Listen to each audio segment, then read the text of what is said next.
I've been triggered by the mink situation, and it's made me ask some difficult questions. Has the human race lost the plot mentally? We're going to be talking about the mink and COVID, and are human beings basically a lost cause? The crux of all of this is the insane notion of human supremacy that is so deeply embedded in our species and so self-serving. It's the last thing that they're ever going to sort of like challenge most people in their own psyche, even when it's, you know, the bells are ringing, the alarms are going. You know, we're faced with this horrific situation of COVID, catastrophic climate breakdown, massive biodiversity loss and extinction, and now the mink, who are a tragic part of this whole horrendous thing. And it's all linked to human supremacy, that notion that we human beings are so much better than other animals that really we can do whatever we want to them, and it's absolutely fine and it's totally justified. And that's why we have ended up in this horrific situation. And it was kind of really brought home to me when I started to see the mink story, the mink in Denmark story being culled, i.e. murdered en masse over the last week or so. But then when I looked into it, I realised that this has been going on for some time. People have known about the COVID connection with the mink since June, at least. It's not so we haven't been warned by the likes of Dr. Michael Greger, the vegan and epidemiologist, and other epidemiologists who've been talking in the context of COVID, this whole sort of like zoonotic transmission of conditions from one species to another is just a matter of time. And it's happened really fast now.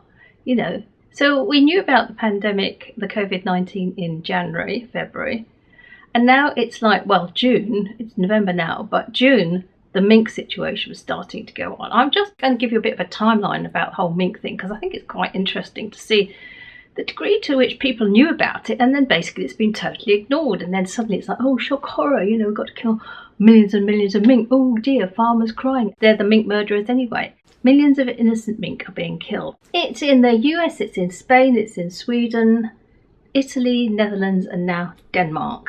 And then there's, you know, about 4,500 other mink farms in places like Poland and Lithuania, Greece and Finland. We don't even know what's going on there.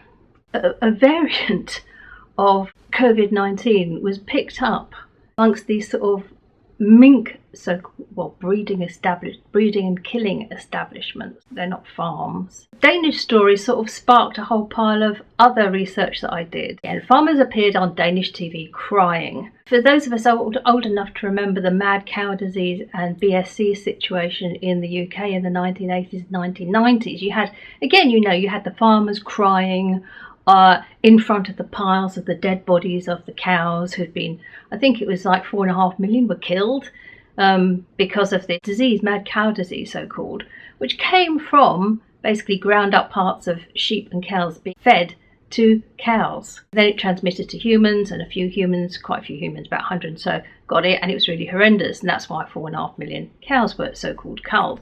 But this whole sort of like this crying farmers thing, what are they crying about? The animals are going to be killed anyway by them, because of them. That's what they want. That's how they make their money. They're crying for the money.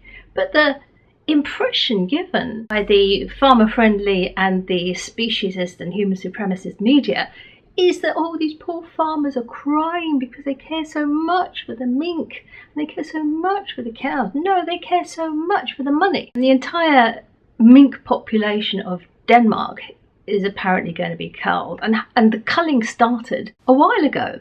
I don't know why the farmers are crying for the money, because the Danish government has got $785 million of money that it's spending on the cull, and you can bet your bottom dollar that an enormous chunk of that is going to go in compo for the crying farmers. So why are they crying? Maybe the money isn't enough. Who knows? This whole mink transmission was known about since June, and that was in Al Jazeera. But the way the BBC is reporting that this week is almost like it's just happening. It's just happening. It's almost like breaking news. You have to sort of like dig a little bit deeper to see what's really going on. This mink-related strand of novel coronavirus was found in 214 people in Denmark. The Prime Minister Mette Fredriksson says it's very, very serious.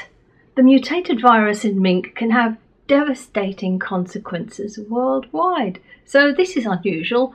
A politician, actually a female politician, speaking the truth. What sort of devastating consequences could it have? Well, I've been doing a bit more research. There's a guy on YouTube called Dr. John Campbell, who's really good on all things coronavirus, and he's very measured as well. I'm getting some ideas from him and other things. The sort of devastating consequences could be, well, making vaccines that are based on the non-mutated coronavirus ineffective, or perhaps potentially reinfecting people who've also already had the coronavirus version 1 with coronavirus version 2, brackets Mink. Or the mutated version could be more infectious, it could be more deadly, it could just hang around for longer. It's not really something, people are sort of really freaked out by the second lockdown in the UK. The vaccine is supposed to be coming out in January, well, that's super quick, isn't it?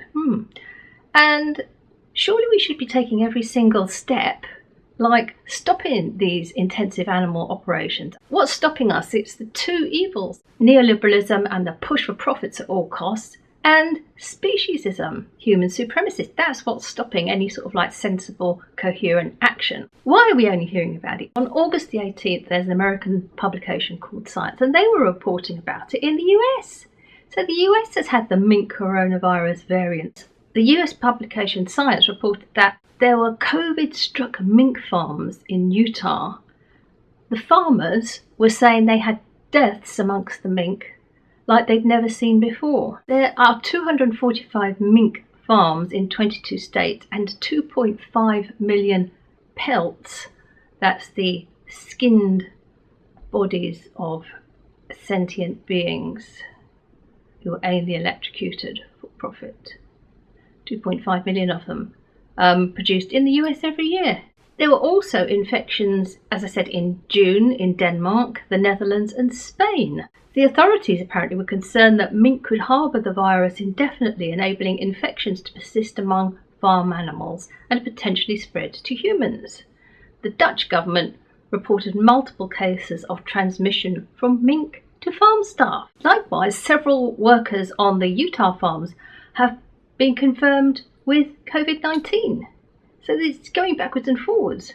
And researchers are saying that they're trying to determine whether the workers infect the mink or the mink infect the workers.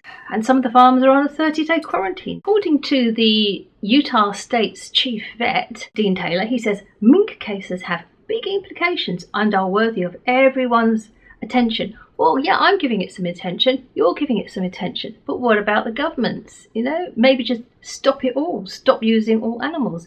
Just move your human supremacism notion out of the way and start to live properly, decently, morally. These implications could be like health implications, money implications, clearly, life implications, death implications, and also the deaths and the torment of these poor, poor beings, the mink. Back in Denmark, we've got mink farmer Martin From, who says, "We have 65,000 mink.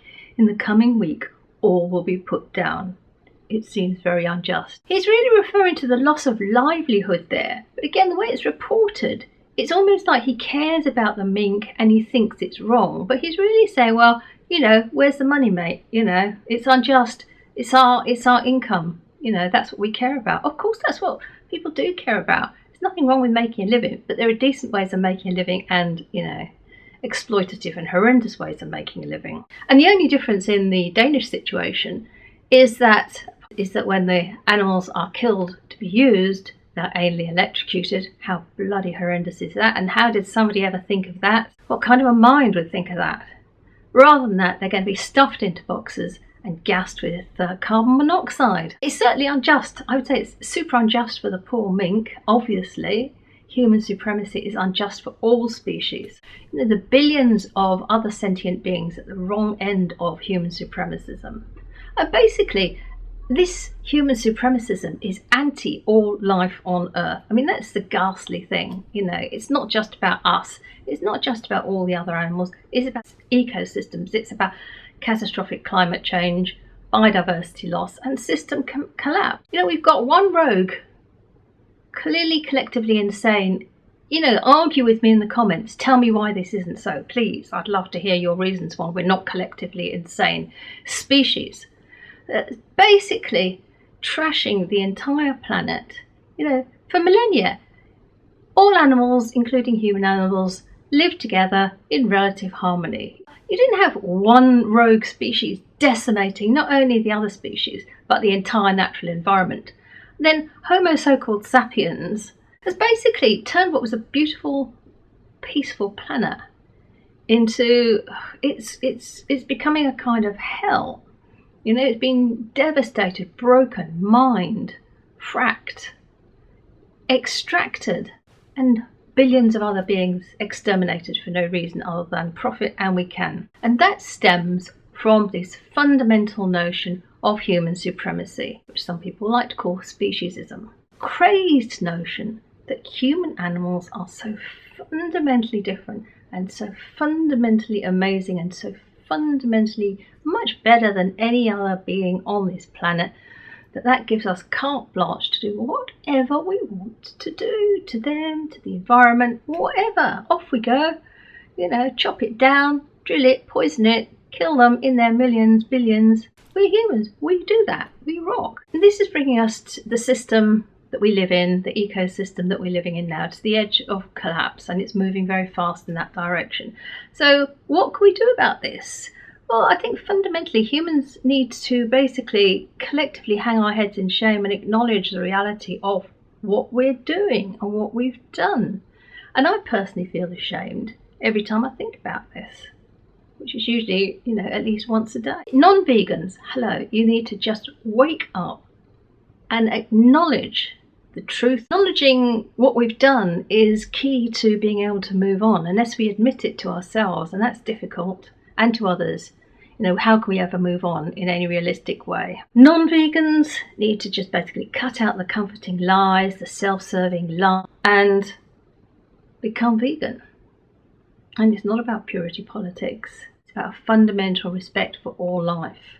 All life. All life, that it be all life. And then as vegans, you know, we need to become active. And it's not just, in my view, it's just not enough to be an ethical vegan and sit at home and not be out there somehow dealing the non-vegan world and talking to people, somehow interacting with them in ways that can encourage change. Because it's not just about survival for ourselves and the planet. It's our duty, as I see it, maybe that's a crazy way of seeing it, to our non-human brothers and sisters. None of us have got much time with the whole catastrophic climate breakdown thing. You know, any of us could get COVID, you know, at any time. So we need to really understand that time is of the essence. And I'm sure a lot of you guys are feeling the same. Anyway, let me know in the comments. If you like this, please, you know, consider subscribing, getting your notifications button. Thank you so much for your time today. This is Pamela from Animal Justice Emergency. Together, we can stop the war on animals, and those poor mink and all the other poor animals are just dying in their billions. We need to do it for them. You know, we just need to do it for them.